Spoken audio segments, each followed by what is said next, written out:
കാലം തെറ്റിയുള്ള പെയ്ത്തും കഠിനമായ ചൂടും ഓരോ വർഷം കഴിയുന്തോറും കൂടി വരികയാണ്. ഈ കാലാവസ്ഥാ വ്യതിയാനം ഇനി വരുന്ന മാസങ്ങൾ തികച്ചും ഭയപ്പെടുത്തുന്നതാണ്. കേരളത്തിൽ വരും മാസങ്ങളിൽ മുൻപുണ്ടായതിനേക്കാൾ കനത്ത മഴയ്ക്ക് സാധ്യതയുണ്ടെന്നാണ് റിപ്പോർട്ടുകൾ പുറത്തുവരുന്നത്.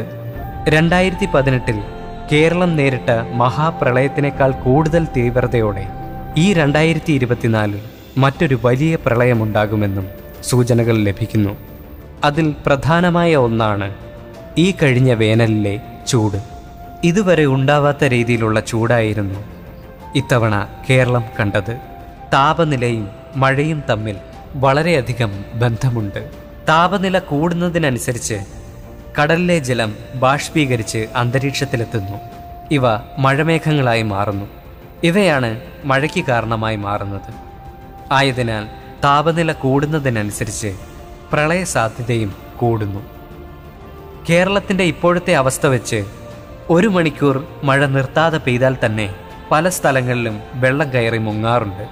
എന്നാൽ ഇനി വരുന്ന ദിവസങ്ങളിലെ കനത്ത മഴ പ്രളയവും ഉരുൾപൊട്ടലും പോലുള്ള പ്രകൃതി ദുരന്തങ്ങൾ വരുത്തിവെച്ചേക്കാം. ഏതൊരു മഴക്കാലം വന്നാലും മലയാളികളുടെ മനസ്സിൽ ഒറ്റപ്പേടിയേ ഉള്ളൂ: മുല്ലപ്പെരിയാർ. കേരളത്തിലെ നിർമ്മിതികളിൽ കാരണവരായ മുല്ലപ്പെരിയാർ. മുല്ലപ്പെരിയാർ അതിൻ്റെ വാർദ്ധക്യത്തിലും ചിന്തിക്കാൻ പറ്റാത്തത്ര ജലം താങ്ങി നിൽക്കുകയാണ്. മുല്ലപ്പെരിയാറിൻ്റെ പല ഭാഗങ്ങളും കാലപ്പഴക്കത്താൽ അടർന്നും ദ്രവിച്ചും പോയിട്ടുണ്ട്.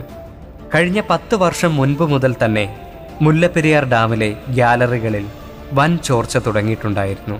സിമന്റിന് പകരം അന്ന് ഡാം നിർമ്മിക്കാൻ ഉപയോഗിച്ചിരുന്ന സുർക്കി മിശ്രിതം പല ഭാഗങ്ങളിൽ നിന്നും വെള്ളത്തിൽ ഒലിച്ചു പോയിട്ടുണ്ട്. മാത്രമല്ല, ഡാമിൻ്റെ ചോർച്ച. ഡാമിന് മുൻഭാഗത്തെ പുല്ല് ഇളക്കി നോക്കിയപ്പോൾ തന്നെ വെള്ളം നല്ല അളവിൽ ചോരുന്നുണ്ട്. സിമന്റ് കൊണ്ട് ചോർച്ച താൽക്കാലികമായി അടച്ചെങ്കിലും മറ്റു ഭാഗങ്ങളിലെല്ലാം പുതിയ ചോർച്ചകൾ ഉണ്ടായിക്കൊണ്ടിരിക്കുന്നു. 1895 ഒക്ടോബർ 10 ഉദ്ഘാടനം ചെയ്ത ഈ ഡാമിന് 50 വർഷത്തെ ആയുസ് മാത്രമാണ് ഡാം നിർമ്മിച്ച പെനിക്കുക്ക് പറഞ്ഞത്. പലപ്പോഴും ചെറിയ ചില അറ്റകുറ്റപ്പണികൾ നടത്തി ഡാം താൽക്കാലികമായി ബലപ്പെടുത്തി എന്ന് പറയപ്പെടുന്നെങ്കിലും അതൊന്നും ശാശ്വതമായ ഒരു പരിഹാരമല്ല. 50 വർഷത്തെ ഉറപ്പു മാത്രം നൽകിയ ഈ ഡാമിനെയാണ് ജനങ്ങളുടെ ജീവന് പുല്ലുവില മാത്രം കൽപ്പിച്ചുകൊണ്ട് ഇപ്പോഴും തലയ്ക്കു മുകളിൽ നിർത്തിയിരിക്കുന്നത്. ഈ ഡാം പണിതിട്ട് ഇന്നേക്ക് 129 വർഷമായിട്ടുണ്ട്. വരാനിരിക്കുന്ന മാസങ്ങളിലെ മഴ കനത്താൽ ഇടുക്കി ജില്ലയിൽ തന്നെ പരിധിയിൽ കൂടുതൽ മഴയെത്തും. ആ മഴവെള്ളമെല്ലാം മലകളിലേക്ക് താഴ്ന്ന് ഉരുൾപൊട്ടൽ വരെ ഉണ്ടായേക്കാം. ഒപ്പം പെയ്ത്തുവെള്ളവും നീരൊഴുക്കും ചേർന്ന് ഒരാറിന് സമാനമായ രീതിയിൽ വെള്ളം നാനാദിക്കുകളിൽ നിന്നും ഡാമിലേക്കെത്തും. ഒരു പരിധിയിൽ കൂടുതൽ വെള്ളമെത്തിയാൽ ഡാമിൻ്റെ ബലക്ഷയം കാരണത്താൽ ഡാം അത് താങ്ങുകയില്ല. ഈ കഴിഞ്ഞ 8 മാസം മുമ്പ് ലിബിയയിലെ അണക്കെട്ടുകൾ പൊട്ടിയതിനെ തുടർന്ന് ഡാമുകളുടെ ബലഹീനത മനസ്സിലാക്കിയെടുക്കാൻ ഇന്റർനാഷണൽ റിവേഴ്സ് ഒരു പഠനം നടത്തുകയുണ്ടായി. അതിൽ അപകടാവസ്ഥയിൽ നിൽക്കുന്ന ഡാമുകളുടെ കൂട്ടത്തിൽ ഒന്നാമതായി മുല്ലപ്പെരിയാറിൻ്റെ പേരായിരുന്നു. ന്യൂയോർക്ക് ടൈംസ് ആയിരുന്നു ഈ വാർത്ത പുറത്തുവിട്ടത്. അന്ന് മീഡിയകളിലും സോഷ്യൽ മീഡിയകളിലുമൊക്കെ നല്ല രീതിയിൽ ചർച്ച ചെയ്തിരുന്നു. ഓരോ വർഷം കഴിയുന്തോറും ഡാമിൻ്റെ ബലക്ഷയവും വർദ്ധിച്ചു വരികയാണ്. ഇനി വരാനിരിക്കുന്ന മൺസൂൺ ഈ കഴിഞ്ഞ കാലങ്ങളിലുള്ളതുപോലെ ആയിരിക്കില്ല. കാരണം 2018 പ്രളയമുണ്ടാക്കിയ മഴയേക്കാൾ കൂടുതൽ ഇത്തവണ മഴയുണ്ടാകുമെന്നാണ് റിപ്പോർട്ടുകൾ പറയുന്നത്. അതായത് കൃത്യം 100 വർഷം മുൻപ് കേരളത്തിൽ വലിയൊരു പേമാരി ഉണ്ടായിരുന്നു. അതിനെ തുടർന്ന് ഒരു മഹാപ്രളയവും. 1924 അത് സംഭവിച്ചത്. അന്ന് മലയാള വർഷം 1099 ഒരു കർക്കിടക മാസം. 1099 അന്നത്തെ പ്രളയത്തെ 99 പ്രളയമെന്ന് പഴമക്കാർ വിളിച്ചു. അന്ന് മാസങ്ങളോളം നിർത്താതെ പെയ്ത മഴയിൽ കേരളത്തിൻ്റെ ഭൂപടം തന്നെ മാറിപ്പോയ അവസ്ഥയിലേക്ക് കാര്യങ്ങൾ എത്തിയിരുന്നു. അന്ന് ബ്രിട്ടീഷുകാർ കൊണ്ടുവന്നിരുന്ന ഇടുക്കിയിലെ റെയിൽവേ ഉൾപ്പെടെ സകലതും തരിപ്പണമായി.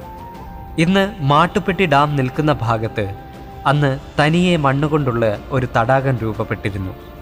മഴ പെയ്ത വെള്ളം പല ദിക്കിൽ നിന്നും ഒഴുകി വന്ന് അവിടേക്ക് വലിയ രീതിയിൽ ഒരു ബണ്ട് പോലെ തടാകം രൂപപ്പെട്ടു. തോരാത്ത മഴയിൽ പെയ്ത്തുവെള്ളം മണ്ണിലേക്ക് താഴ്ന്ന് ആ ബണ്ട് പൊട്ടുകയായിരുന്നു. അന്ന് മൂന്നാറിൻ്റെ ഭൂപ്രകൃതി തന്നെ മാറിപ്പോകുന്ന തരത്തിൽ ബണ്ട് പൊട്ടിയ വെള്ളം മലകൾ ഇടിച്ചിളക്കി വീടുകളും തകർത്ത് മൂലമറ്റത്തെ പവർ ഹൗസ് ഉൾപ്പെടെ തകർത്ത് തരിപ്പണമാക്കി. എറണാകുളം, ആലപ്പുഴ ജില്ലകളിലേക്കായിരുന്നു ആ വെള്ളപ്പാച്ചിൽ ഇരമ്പിയെത്തിയത്. അന്ന് ഈ ദുരന്ത വാർത്ത 3 ദിവസത്തിന് ശേഷമാണ് എല്ലാവരും അറിയുന്നത്. അന്നത്തെ വാർത്താവിനിമയ സംവിധാനങ്ങളെല്ലാം തന്നെ മൂലമറ്റത്തെ തകർച്ചയോടെ നിലച്ചു.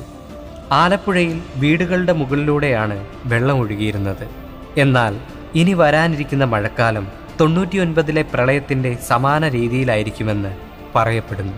അന്ന് മാട്ടുപ്പെട്ടിയിലെ ബണ്ടായിരുന്നുവെങ്കിൽ ഇന്ന് ഭയക്കാൻ മുല്ലപ്പെരിയാർ ഡാം. ഈ സംഭവം നടന്നത് 1924. ഇന്ന് വർഷം 2024.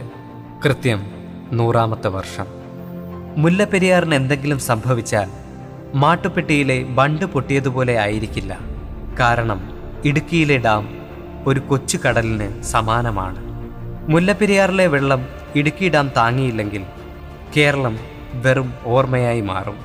6 ജില്ലകളിൽ മാത്രം ബാധിക്കുമെന്ന് കരുതി ബാക്കിയുള്ളവർ സമാധാനിക്കേണ്ട. ഈ ഒരു അപകടം സംഭവിച്ചാൽ മൃഗങ്ങൾ ഉൾപ്പെടെ കുറഞ്ഞത് 50 ലക്ഷത്തോളം ജീവനെങ്കിലും പൊലിയും. ഇത്രയും വെള്ളം കടലിലേക്ക് പതിച്ചാൽ കടൽ തിരിച്ചടിക്കും. അതോടെ സുനാമി ഉണ്ടാകും. ഈ 50 ലക്ഷത്തോളം ജീവൻ മറവ് ചെയ്യാത്ത പക്ഷം ബാക്കിയുള്ളവർക്ക് പകർച്ചവ്യാധികൾ ഉണ്ടായേക്കാം. വരാനിരിക്കുന്നത് തികച്ചും നിർണായക നിമിഷങ്ങൾ.